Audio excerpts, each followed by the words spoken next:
Welcome to footballgameplan.com, where football makes sense. I'm Emory Hunt, the czar of the playbook, and welcome to our football construction site as we build a team through the NFL Draft.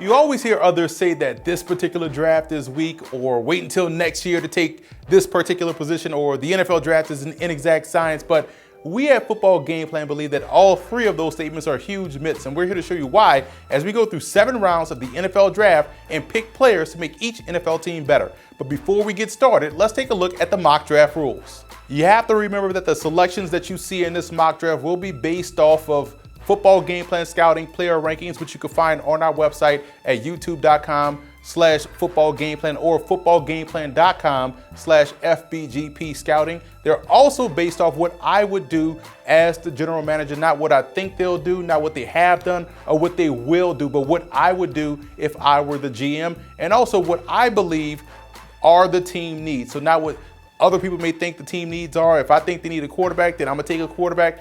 That's how it's going to go for this mock draft. So it's time to put on my GM hat and let's get started in building up the NFL.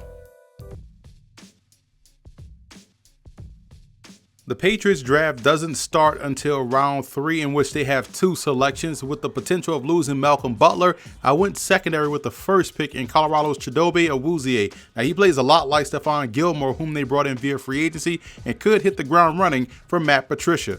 James Conner gives the Patriots a replacement for LeGarrette Blount, and I think Conner's best football is ahead of him, and he can be that early down threat that they want in the backfield. And I'm a big fan of Dietrich Wise's game. He was virtually unblockable at the East-West Shrine game this year, and I feel like with his length and versatility up front, he'd thrive in New England. Tyler ORLOSKY out of West Virginia could make a case for being the best center in his draft class. He's impossible to move off the spot and could be an excellent piece along the offensive line. Now, going to the opposite side of the line of scrimmage with Alabama State's RODERICK Henderson at 6 feet, 350 pounds, Henderson has the quickness of a 3-tech with the disruptive ability of a pass rusher. He's coming off an excellent NFLPA game. Will Holden of Vanderbilt provides good depth at tackle and could initially start out as a swing tackle on offense. And finally, going back to Alabama State to get one of the more versatile defenders in the draft in Courtney Berry. Now, Berry was a linebacker his entire career, but he's built and moves like a safety. He's extremely comfortable running with backs in the flat or tight ends down the seam.